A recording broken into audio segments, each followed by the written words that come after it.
The following is a Catbox production.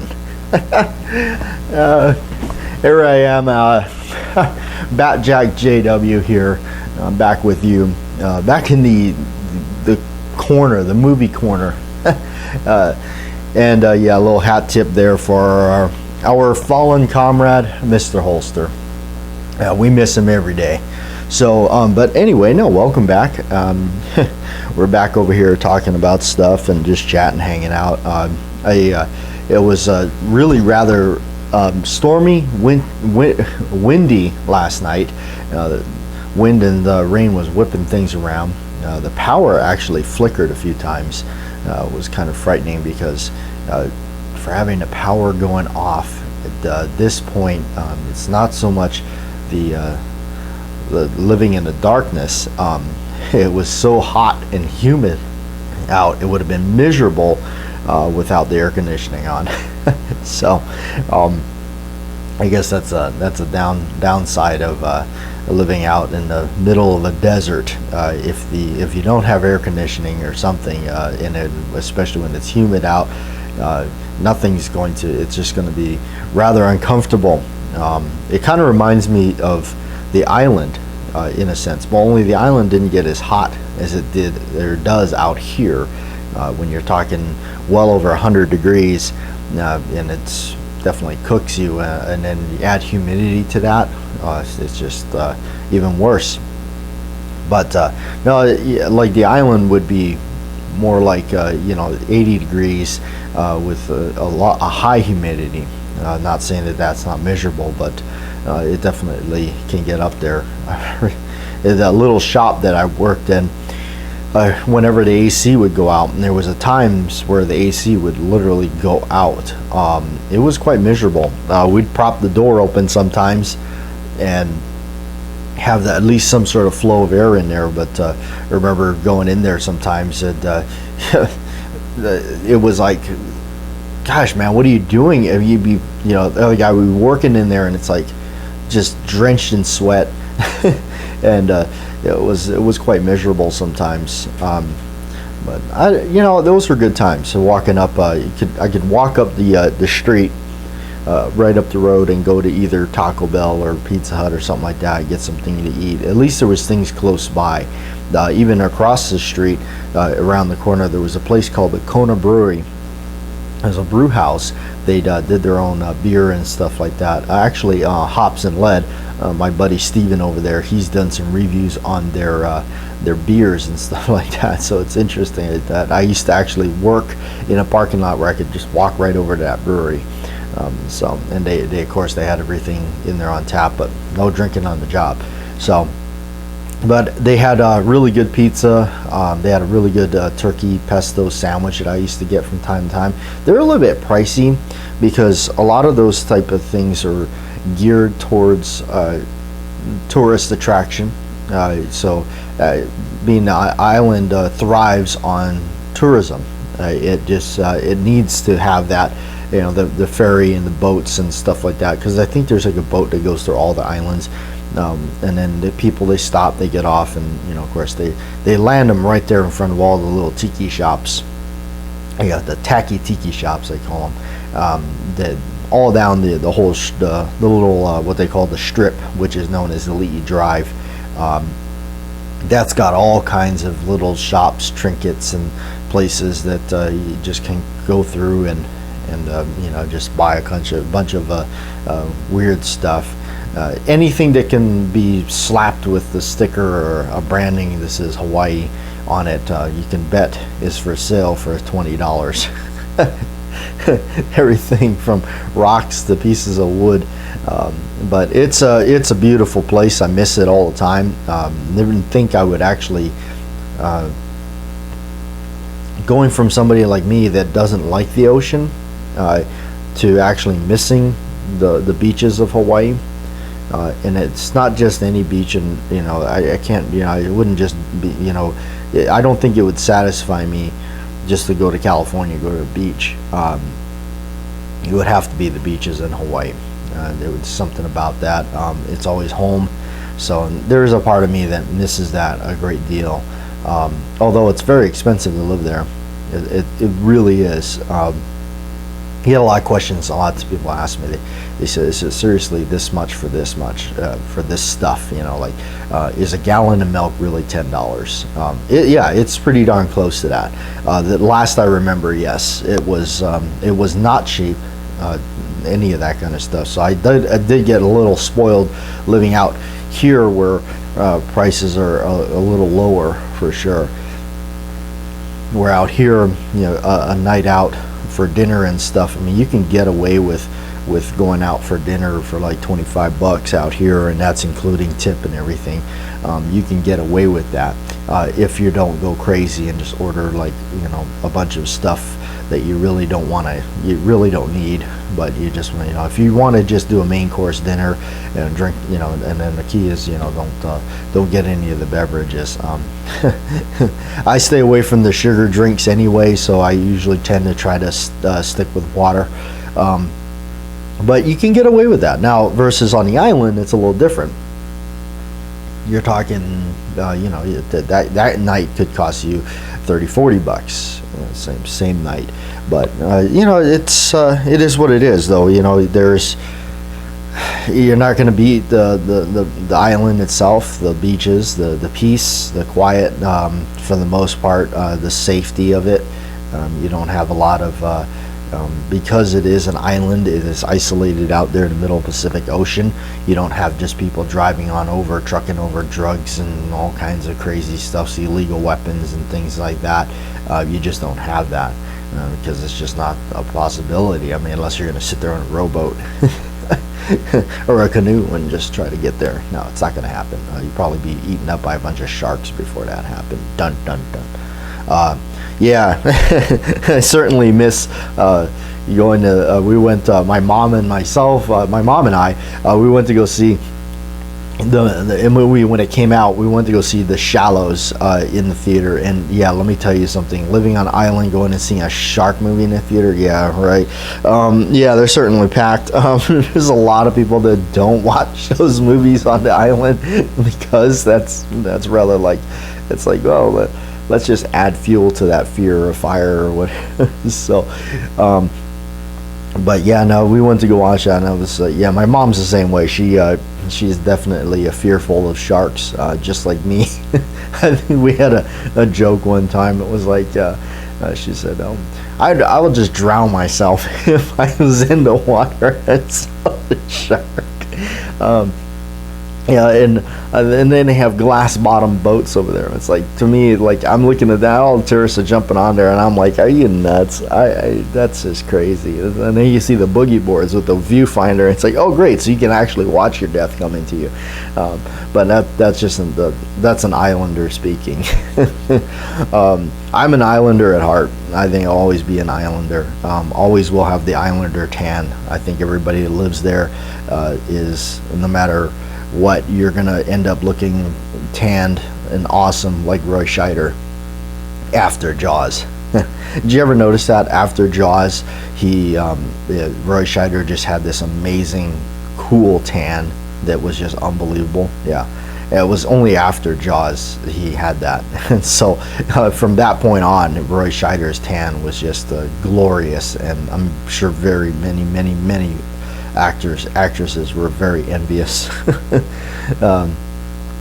But no, like a buddy of mine out there, he's a high school buddy of mine. He used to, I don't know if he still does, he used to charter, he used to work on boats, take the tourists out to the boats. You let them go see the dolphins, the turtles, honus as they call them. Hey man, I mean, I swear he was just tanned, like permanently. It was awesome. But yeah, he was like, you could smell the ocean on him.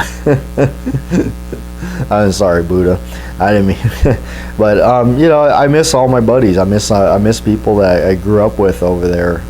You just I think when I started to, I decided to make my grips. I was like, okay, I want to make these grips that, you know, out of resin, and you know, when my rooster shooter took a dive on me and broke, and I wanted to make some yellow plastic grips out of them, some kind of yellow resin. And I figured, well, First I tried to stain some, and that didn't work out too good. But if, oh yeah, by the way, if you guys are going to stain your pre-made grips, like your ones that you buy from whoever, like these are from NC Ordnance, what works the best? Leather dye. Yes. I'm not, don't get paid from Phoebes or anything like that, but I did find that their stuff is pretty good. I like Phoebes, or Phoebes, whatever, however you say the name. You can tell I'm not sponsored by them at all. But I use like a medium brown or a light brown. If you want to use a medium or a darker brown, if you only have a dark brown, you only find a dark brown, cut it back with some acetone or denatured alcohol or something like that. You can cut it back with it. There's really no recipe, rhyme or reason to it. I just kind of throw it all together, but that does work. So I was trying to build these grips, and I went to and I talked to surfboard makers out there. I went to the marina, and I actually talked to surfboard makers about it, and I told them I was kind of nervous about going into a surfboard shop and telling them, hey, I want to make gun grips out of this stuff. I was a bit nervous about that because not everybody on that island is a gun person. So I was a bit nervous about that. I didn't know. So I kind of was trying to explain it to them, but they want to be super cool. And this is the Big Island, Kona Marina or whatever. They're in the industrial area out there. I went and talked to them, really nice people. I told them what I wanted to do. And they actually, and I said, I've never worked with resin ever. They talked to me, they we were looking at the products and stuff like that. He was showing me different ones, different pigments and what they do, and he explained me the difference between pigments and dyes and casting resin and just flat surfacing resin and different ones. There is a big difference with all that stuff. I didn't think there was a difference, but there is. There's quite a big difference with all that stuff. So I miss all that. I miss being able to make those grips. Right now, currently, just in here, I just can't. I can't really set it up in here. At least the stuff I was going to. There might be a low because of the smell. That's why. But might be able to get some other type of resin that may be a lower fumes or whatever. Try that or something like that. Maybe we'll see. But no, I talked to them, and they got me started, and of course it took me. It's not an overnight thing. I didn't know what I was doing. I took a lot of lessons, or I guess not lessons, just advice from people that were building surfboards, and they kind of explained it the best they could to me. And they said, well, here's what you could do, and this is this, you could use this, or you could just use this. They gave me the alternatives, but God knows how many gallons and bottles of that stuff I went through and bought, and catalyst, and constantly working with it. It's like being a mad scientist. I mean, the thing could go poof right in your face, and most times it did. Building those grips was not easy. It was not something that just came to me right away. It wasn't something that was like, oh wow, look, it just worked the first time, yay, let's kick off with this. No, it's like 3 years of completely just like wasting my time and failure after failure until I realized a lot of things. There was a lot of finer details that I had to figure out on my own before I realized that's how it works. So it was not easy, and there's some still things that I think every now and then when I get to thinking about it, there's things that I think about, and I'm like, man, what if we change this or do this differently, or try this, or I always wonder about that. So anyway, but yeah, it was a lot of good times. It was a lot of fun times. Those times where I was because I was off Sunday, Monday, Tuesday. I had my shop open for only like 4 days out of the week or something like that. Yeah, I'm trying to think. I'm trying to remember. Yeah, I only had it open for some.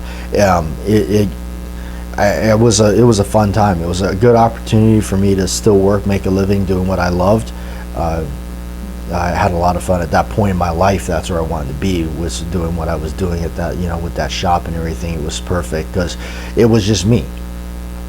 It ended up just being me. I got to do it, made a little bit, made enough cash, made enough of paycheck to, put money in my pocket and be okay. And I was surrounded by friends and family out there. And then some people ask me, why in the world would you leave? Island fever, I guess. But so at times, like Monday and Tuesday, I would go up to see my buddy that helped me out with the Halloween video. We did all those together. Went up to the ranch and everything up there, and the coffee land. We were filming all kinds of stuff. We were filming anything that came to our minds. We filmed. So there was a lot of cool stuff up there. We'd sketch out things on Sunday, get them ready, and then Monday and Tuesday was to the grind. Turn on start videotaping everything. And so it was like, well, we come up with this time. And he came up with some really wild ideas. Some of these videos are available on the Patreon page. I leave that up strictly for everybody. I ask everybody, please don't donate money to that. I don't want you feeling like you have to pay me or anything like that for all those things. They're up there. They're free. Some of those are over there because they're not on the main channel anymore. But there were some that we did, like taking a Glock and putting it in corn syrup. I mean, literally like assembling the thing under corn syrup, I think, and we fired that. That was a disastrous mess. We took one and we threw it in. We made a big old so just to clarify this, there was a lot of old avocados that were falling off the trees. I mean, over there, that kind of stuff is in abundance. So we wound up collecting a bunch of it, and they also used it to bait pigs. But he made a big bowl of this stuff. Now, let me just raise my hand and first say this: I hate avocado. I can't stand it. It tastes disgusting to me, and I know some people are like, "Oh my God, you're crazy," but no, I can't stand this stuff. So we took a big batch of that, and he made a big old thing of guacamole, and the whole thing was guacamole, and we submerged a Glock pistol into that, and it was like, he was eating the chips or something out of it, and then we showed a close-up of him like actually scooping a bunch of it up into a chip, and then revealed the Glock pistol underneath. And we wanted to make sure that people knew that we really did bury one in that. So we did that, like putting motor oil on a Beretta and throwing flour all over it. Yeah, we did that too. So, that was some fun times. We did a lot of crazy videos like that. We did one that was I was on the internet and I came across this thing called the Thunder V. I'm trying to remember what these things were called. There were these hand grenade things. They were, excuse me, they were hand grenade like shells, and the stem housed a. It was a CO2 capsule. That's right, a CO2 capsule for like a air pistol. So you put it all together, and then when you pull the pin, the spoon comes up. And what it did was that it actually punctured the capsule inside of the shell. Immediately dumped the gas into this thing, expand and pop. It didn't fragment. It didn't throw things around. It just made a loud boom, a very loud boom. The thing sounded like a gunshot. So it was just it was sold as a distraction thing for the paintball games or whatever. That's what it was sold as. So having this thing, and we wound up like trying to fill them with things. We were filling them with powder, we were filling them with BBs, and doing all this crazy stuff, and then we were shoving it in the middle of these giant fruits that we found on the farm. We were cutting holes in them and shoving this thing in there, pulling the pin, blowing things up. And there's a lot of footage that we shot that day that was like, we did not put it on YouTube, let's put it that way. So, all right, well, I think I've rambled on, and I think you guys are probably sick and tired of hearing this stuff. Anybody that actually made it into 20 minutes of your life, you will never ever get back. No, we're gonna close it out with some cool stuff. And you're bet you wondering what this big elephant in the room is, right? 20 minutes into it, you're like, what in the world is that? It's time for the first ever appearance, really, the first ever talk of the All or Nothing box. Yeah, it's the real deal, the All or Nothing box. This is a genuine, 100% authentic All or Nothing box. This box has got a great deal of history that didn't involve me. But I had turned this thing into an All or Nothing box. I think somebody carried one. What do we have in the All or Nothing box? Oh, I think there is another box in the All or Nothing box.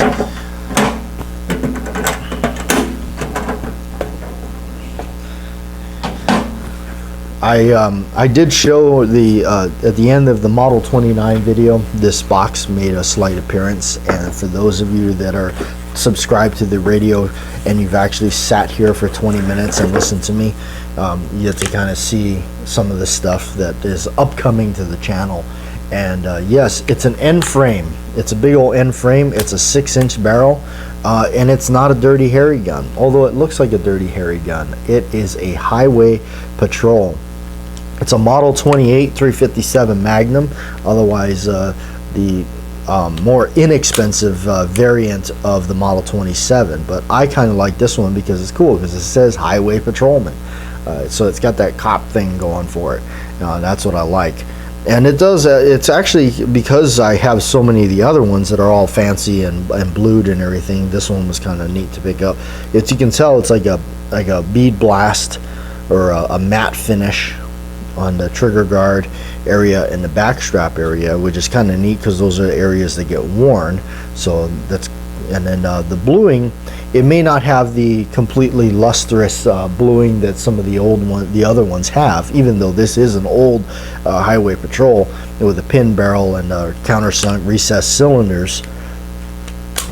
It's not, it doesn't have the lustrous, really lustrous bluing. Although the bluing is nice, it's fairly nice by today's standards.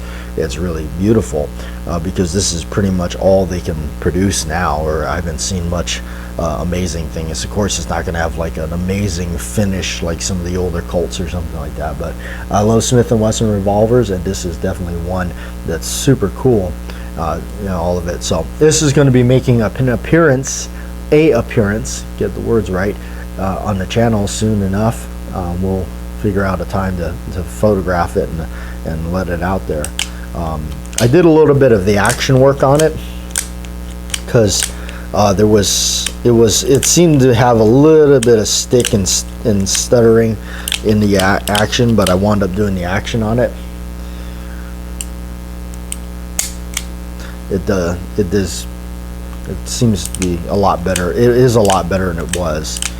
So I did a little tuning to the action on it. Not too much, but just enough to kind of smooth it up a little bit. So there you have it. So I'm going to get on out of here. And we'll see you next time, right?